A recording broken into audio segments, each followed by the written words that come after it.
সম্ভবত 4 দিন আগে রাত 11:20 RTV যে টক শো করে ওখানে গেছি।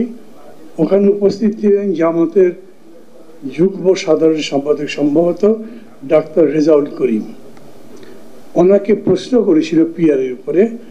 উনি বললেন, এইটা এত ইম্পর্টেন্ট ব্যাপার, এটা রাখেন, অন্য কথা আমরা চাই recognition of the July declaration, recognition of July, যেটা আমরা সনদ বলি আর ঘোষণা, দুটো জিনিস তো, এই দুটোর রেকগনিশন দরকার।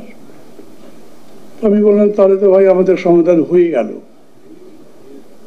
এদিক দিয়ে জনাব সালাউদ্দিন বলেছেন তার দলের পক্ষ থেকে তিনি গণভোট মেনে নিতে রাজি আছেন। সেটা নিয়ে একটু বলবো, বেশি লম্বা করবো না কোনোটাই।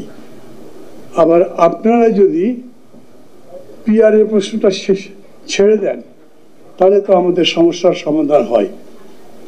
লম্বা কোনো এজেন্ডা নেবার সময় নাই এখন।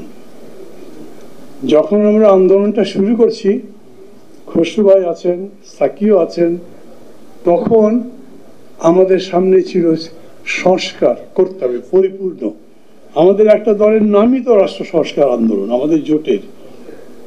তো রাষ্ট্রের পুরো সংস্কার ছাড়া আবার কিসের ভোট? কিন্তু বিতর্ক হলো এবং তখন আমরা বললাম যে তত্ত্বাবধায়ক সরকার বলা যাবে না, ওটা টার্ম মাত্র 3 মাস, অতএব অন্তর্বর্তী সরকার বলি, যাতে সংস্কারটা কমপ্লিট করে তারপরে ভোট করতে পারি। বিএনপি কনসেপ্টও মানল না, তবে ওটা বলতে রাজি হলো যে ঠিক আছে আমরা অন্তর্বর্তী সরকার বলি। কিন্তু অন্তর্বর্তী সরকার বললেও তার সময়সীমা বলা ঠিক হবে না, এটা ওনারা বললেন, আমরাও বলিনি, ওনারাও বলেননি। এরকম করে চলছিল। বলতে পারেন আমাদের চিন্তার বাইরেই, খুব অপ্রত্যাশিতভাবেই বলতে পারেন যে ফ্যাসিবাদের যেভাবে পতন হয়ে গেল, তারপরে প্রশ্নটা তো সামনে আসলো কি হবে এরপরে।